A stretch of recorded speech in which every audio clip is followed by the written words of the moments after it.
जय हिंद, वंदे मातरम। आप सभी का बहुत बहुत स्वागत है सक्सेस वर्ल्ड MCQ चैनल पर। तो चलिए आज आपका बिहार मध्य निश्चित सिपाही एग्ज़ाम 2022 के लिए मॉडल प्रैक्टिस सेट नंबर 2 चलेगा।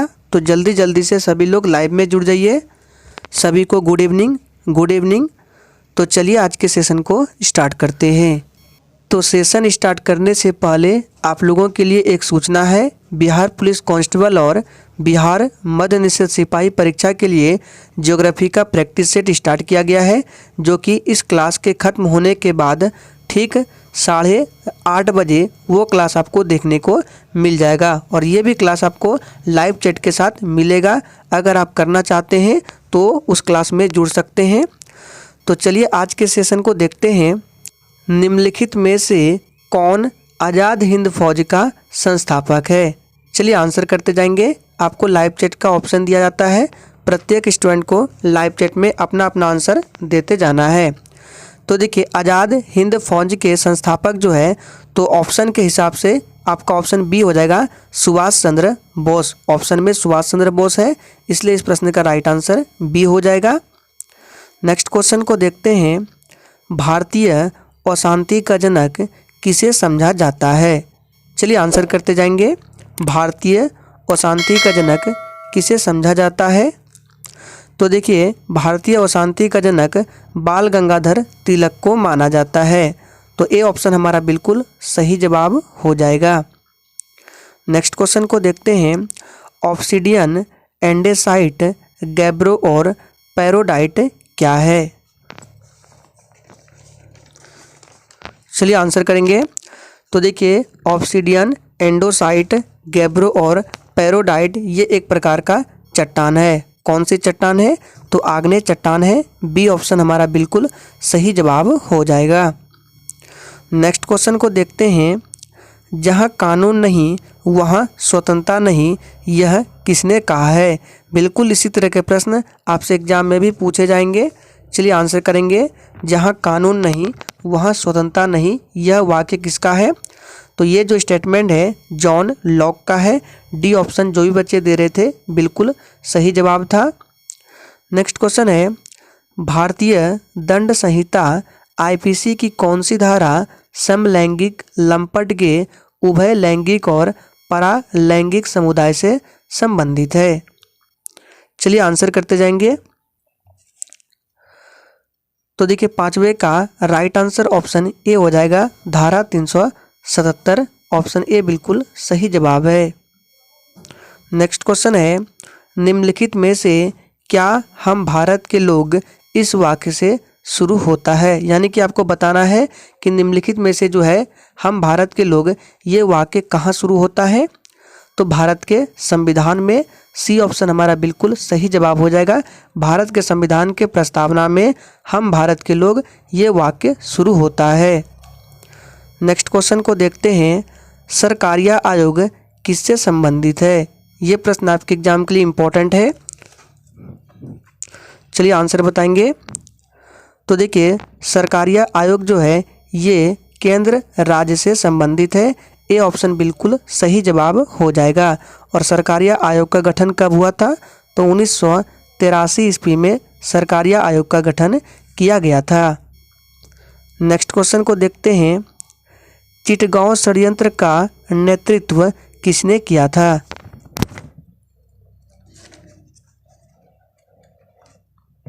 चलिए, तो देखिए, चिटगांव षड्यंत्र का नेतृत्व जो है ये सूर्य सेन ने किया था। डी ऑप्शन सही जवाब है। और चिटगांव वर्तमान में कहाँ है? तो ये वर्तमान में बांग्लादेश में स्थित है। नेक्स्ट क्वेश्चन है। भारतीय रिजर्व बैंक का मुख्यालय कहाँ स्थित है? चलिए आंसर करते जाएंगे। प्रत्येक स्टूडेंट को लाइव चैट में आंसर देते जाना है। तो देखिए, भारतीय रिजर्व बैंक यानी कि RBI का मुख्यालय ये मुंबई में स्थित है। बी ऑप्शन बिल्कुल सही जवाब हो जाएगा। इसकी स्थापना भी पूछा जाता है। तो RBI की स्थापना जो है 1935 ईस्वी में, पूरा डेट है 1 अप्रैल 1935 ईस्वी में। इसका राष्ट्रीयकरण भी पूछा जाता है। तो RBI का राष्ट्रीयकरण हुआ था 1 जनवरी 1949 ईस्वी को RBI का राष्ट्रीयकरण हुआ था। और इसके वर्तमान में गवर्नर कौन है? तो 25वें नंबर के हैं शक्तिकांत दास। नेक्स्ट क्वेश्चन है, भारतीय रिजर्व बैंक का मुख्यालय कहाँ स्थित है? ये प्रश्न रिपीट हो चुका है। नेक्स्ट क्वेश्चन को देखते हैं, भारतीय सांख्यिकी संस्थान की स्थापना किसने किया है? चलिए आंसर करेंगे, फटाफट से आंसर करते जाएंगे। भारतीय सांख्यिकी संस्थान की स्थापना किसने की? तो पीसी महालनोबिस ने। ए ऑप्शन सही जवाब है।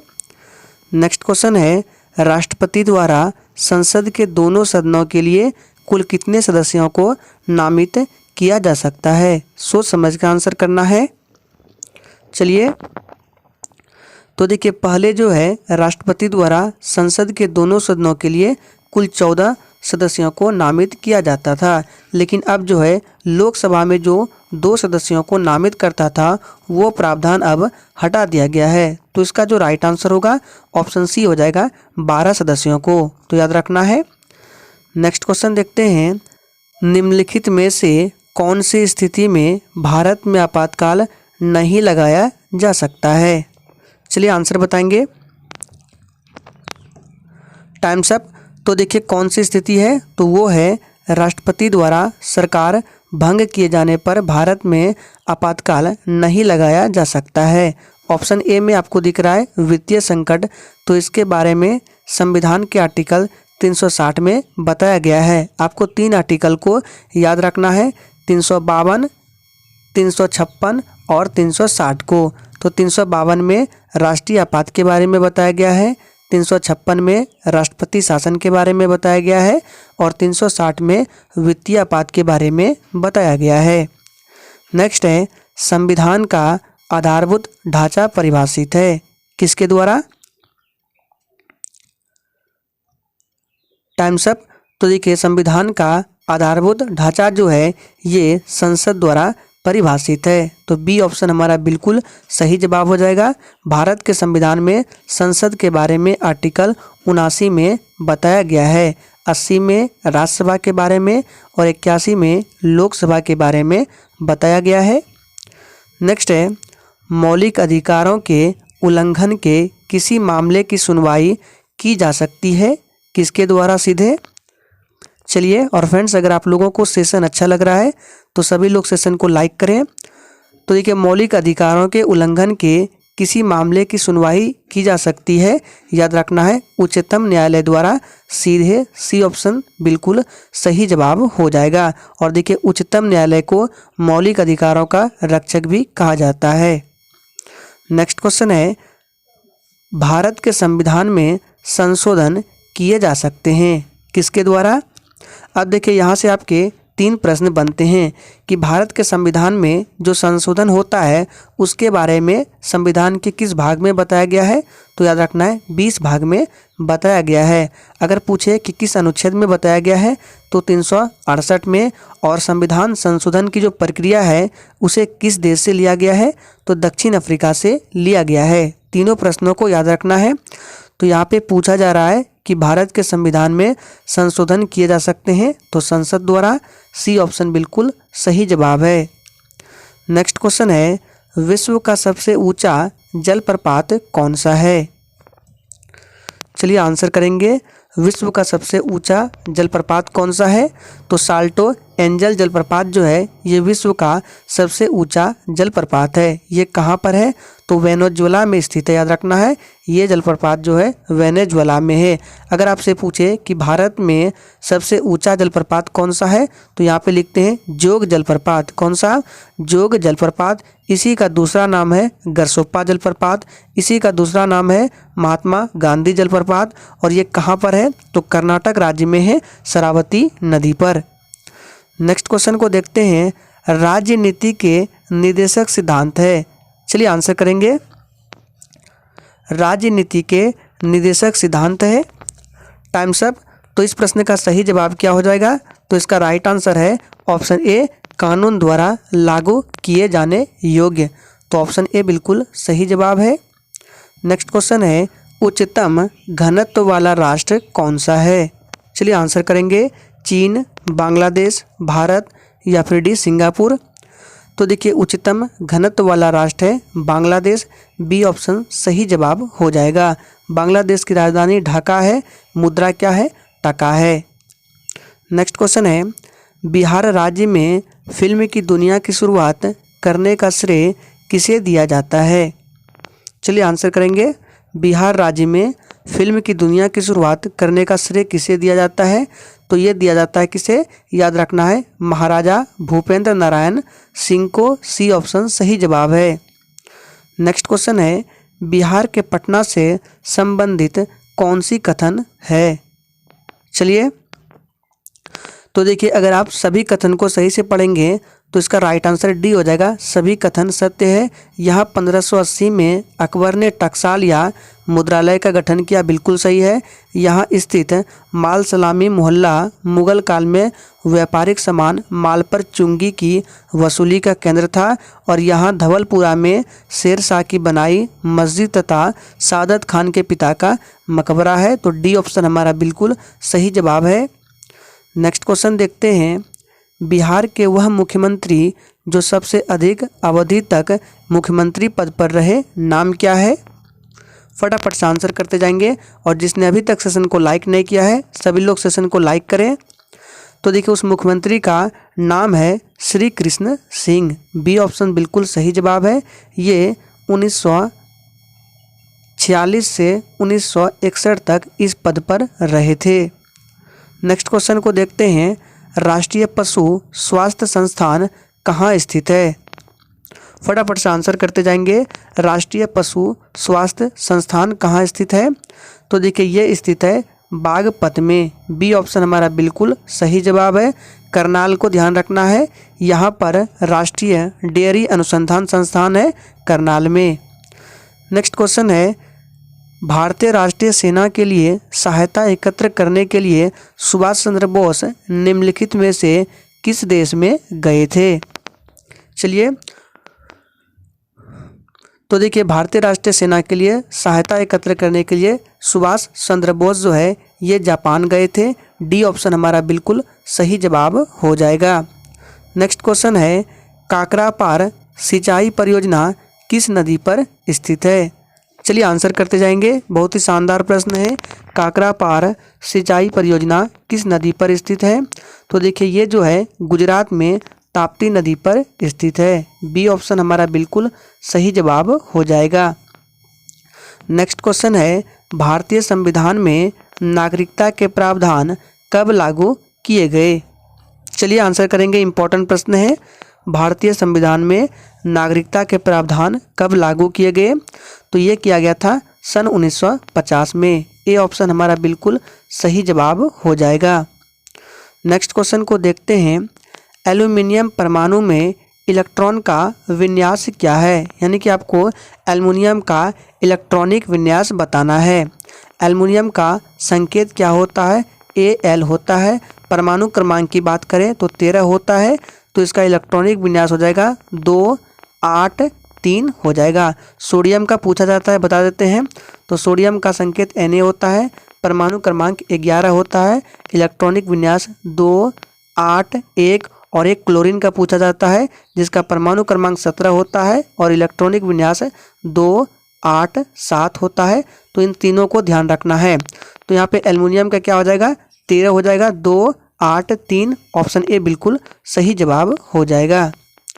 नेक्स्ट क्वेश्चन देखिए, दो वस्तुओं के बीच गुरुत्वाकर्षण बल F है, ठीक है। यदि उनके बीच की दूरी आधी कर दी जाए तो यह बल क्या होगा? चलिए इस प्रश्न को सॉल्व करके बता देते हैं। तो आप सभी जानते हैं F समानुपाती क्या होता है? 1/r² होता है। तो हम देखिए यहाँ F1 मान लेते हैं। अब दूसरा क्या बोला जा रहा है कि उनके बीच की दूरी को आधी कर देंगे, यानी कि जो r है इसको r/2 कर देंगे। तो यहाँ पे फिर से लिख रहे हैं F2 समानुपाती क्या हो जाएगा? 1/r के जगह पे हम r/2 लिख रहे हैं क्योंकि इसकी दूरी को क्या करना है? आधी करना है। तो r/2 का स्क्वायर हो जाएगा। तो देखिए अगर इसको हम सॉल्व करेंगे तो क्या हो जाएगा? r²/4 होगा और इसको सॉल्व करने पर ऊपर आपका 4 आएगा, यानी कि 4F हो जाएगा राइट आंसर। आप लोग सॉल्व करके देखिएगा, आपको आंसर मिल जाएगा। नेक्स्ट क्वेश्चन को देखते हैं, टिंडल प्रभाव प्रकाश के खाली स्थान से संबंधित है? चलिए आंसर करेंगे। इंपॉर्टेंट प्रश्न है। टिंडल प्रभाव प्रकाश के से संबंधित है, तो ये जो संबंधित है प्रकीर्णन से संबंधित है। बी ऑप्शन बिल्कुल सही जवाब है। नेक्स्ट क्वेश्चन है, किसी विद्युत सर्किट के दो बिंदुओं के मध्य एक इकाई आवेश के स्थानांतरण में हुआ कार्य क्या कहलाता है?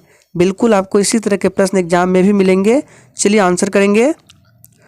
तो देखिए इसका सही जवाब हो जाएगा विभवांतर। याद कर लीजिए, ऑप्शन ए बिल्कुल सही जवाब है। नेक्स्ट क्वेश्चन है, सिलिकॉन क्या है? अर्धचालक, विद्युत रोधक, कुचालक या चालक है? तो देखिए सिलिकॉन जो है ये एक प्रकार का अर्धचालक है, तो ए ऑप्शन हमारा बिल्कुल सही जवाब हो जाएगा। नेक्स्ट क्वेश्चन है, आणविक कक्षा का अभिन्यास किससे नियंत्रित होता है? फटाफट से आंसर करते जाएंगे। आणविक कक्षा का अभिन्यास किसके द्वारा नियंत्रित होता है? तो नियंत्रित होता है ये चुंबकीय क्वांटम संख्या द्वारा, तो बी ऑप्शन हमारा बिल्कुल सही जवाब हो जाएगा। नेक्स्ट क्वेश्चन है, पशुओं में हीमोग्लोबिन के सदृश पौधे में कौन सा अणु होता है? चलिए आंसर करते जाएंगे। Times up. तो देखिए पशुओं में हीमोग्लोबिन के सदृश पौधे में साइटोक्रोम होते हैं। ए ऑप्शन बिल्कुल सही जवाब है। नेक्स्ट क्वेश्चन है, करक्यूमिक किससे पृथक किया जाता है? और देखिए ये जो करक्यूमिक है यह हल्दी में पाया जाता है और इसी के कारण हल्दी का रंग पीला होता है और यह पृथक होता है हल्दी से। बी ऑप्शन सही जवाब है। नेक्स्ट है, जिस प्रक्रिया के माध्यम से अतिरिक्त प्रकाश ऊर्जा प्रकाश संश्लेषण में छितरा जाती है उस प्रक्रिया को क्या कहा जाता है? चलिए आंसर करेंगे। तो देखिए उस प्रक्रिया को समन कहा जाता है। नेक्स्ट है, पौधे किसकी अधिकता के कारण मुरझाने लगते हैं?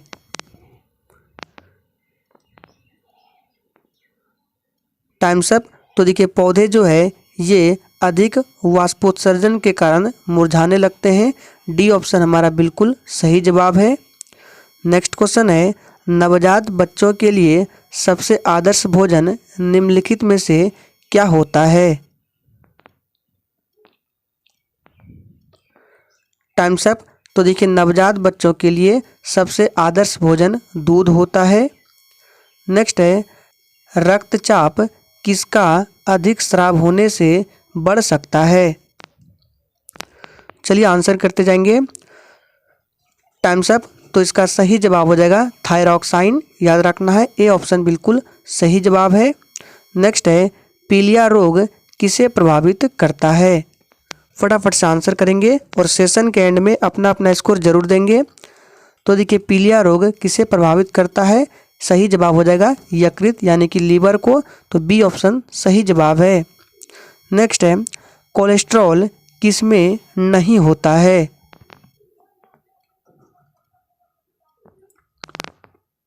Times up. तो देखिए कोलेस्ट्रॉल जो है ये ग्राउंडनट ऑयल में नहीं होता है। ऑप्शन ए बिल्कुल सही जवाब होगा। बाकी butter oil, butter milk, ice cream ये सभी में कोलेस्ट्रॉल होता है। नेक्स्ट है, यूएसबी क्या है? यानी कि आपको यूएसबी का फुल फॉर्म बताना है। Times up. तो देखिए यूएसबी का फुल फॉर्म होता है यूनिवर्सल सीरियल बस, तो सी ऑप्शन सही जवाब होगा यूनिवर्सल सीरियल बस। नेक्स्ट है, तुंग का पर्यायवाची शब्द क्या है? चलिए आंसर करते जाएंगे। तुंग का पर्यायवाची शब्द क्या है? तो देखिए तुंग का पर्यायवाची होता है ऊंचा। नेक्स्ट क्वेश्चन है, रमा जोड़ इस बराबर रमेश। आपको संधि विच्छेद को ध्यान रखना है। पूछा जाता है कि रमेश का संधि विच्छेद क्या होगा? रमा जोड़ इस, यह किस प्रकार की संधि है? Times up. सही जवाब होगा यह गुण संधि के उदाहरण है। नेक्स्ट है, अर्थ के आधार पर वाक्य के कितने भेद होते हैं? चलिए आंसर करेंगे और इस प्रश्न के आंसर आपको डायरेक्ट याद रखना है। अर्थ के आधार पर वाक्य के 8 भेद होते हैं। फिर से बोल देते हैं, अर्थ के आधार पर वाक्य के 8 भेद होते हैं, इसको डायरेक्ट याद रखिए। नेक्स्ट है, जो संभव नहीं हो वाक्य का एक शब्द क्या होगा, यानी कि जो संभव नहीं हो उसके लिए एक शब्द क्या बनेगा, तो असंभव बनेगा, जो कि ऑप्शन सी में दिया गया है। नेक्स्ट है, इनमें से किस शब्द में बहुव्रीहि समास है, इंपॉर्टेंट प्रश्न है। और देखिए बहुव्रीहि समास का परिभाषा क्या है कि जो समासिक शब्द एक विशेष अर्थ को बतलावे उसे बहुव्रीहि समास कहते हैं। तो इसका सही जवाब होगा पंकज। पंकज का मतलब क्या होता है, कीचड़ में जन्म लेने वाला। तो कीचड़ में कौन होता है, कमल होता है। तो यहाँ एक विशेष अर्थ को बता रहा है, तो इसका राइट आंसर ऑप्शन ए के साथ चला जाएगा, ध्यान रखना है। नेक्स्ट है, वल्लभ भाई पटेल को सरदार की उपाधि किसने दी थी। चलिए आंसर करते जाएंगे, टाइम्स अप। तो देखिए वल्लभ भाई पटेल को सरदार की उपाधि बारदोली की महिलाओं ने दिया था। सी ऑप्शन बिल्कुल सही जवाब हो जाएगा। बारदोली सत्याग्रह कब हुआ था, तो 1928 ईस्वी में हुआ था। और इसका नेतृत्व किसने किया था, तो सरदार वल्लभ भाई पटेल ने। नेक्स्ट है, संविधान के किस धारा यानी कि अनुच्छेद के तहत कोई भी व्यक्ति मूलभूत अधिकारों के हनन का मामला सीधे उच्चतम न्यायालय में उठा सकता है। चलिए आंसर करेंगे। तो कौन सा आर्टिकल है, याद रखना है आर्टिकल 32। और इसे भी याद रखना है, आर्टिकल 32 को डॉक्टर भीमराव अंबेडकर ने संविधान की आत्मा भी कहा है। नेक्स्ट है, भारत में बाहरी आक्रमण अथवा सशस्त्र विद्रोह के कारण भारत के राष्ट्रपति द्वारा राष्ट्रीय आपातकाल की घोषणा किसके अंतर्गत की गई है। तो यानी कि प्रश्न का कहने का मतलब है कि राष्ट्रीय आपातकाल के बारे में संविधान के किस अनुच्छेद में बताया गया है, तो ये बताया गया है अनुच्छेद 352 में। 356 में राष्ट्रपति शासन है, 360 में वित्तीय आपात है और अनुच्छेद 368 में संविधान संशोधन की प्रक्रिया है। नेक्स्ट है, सामुदायिक विकास कार्यक्रम का प्रारंभ किस वर्ष किया गया। फटाफट से आंसर करेंगे, टाइम्स अप। तो देखिए सामुदायिक विकास कार्यक्रम का प्रारंभ 1952 में किया गया। बी ऑप्शन हमारा बिल्कुल सही जवाब हो जाएगा। तो आज का ये सेशन यहीं पर समाप्त होता है और आपको याद रखना है इसके बाद ठीक 8:30 बजे अभी ज्योग्राफी का क्लास होने वाला है, तो सभी को अटेंड करना है। तो आज के लिए इतना ही, तब तक के लिए जय हिंद।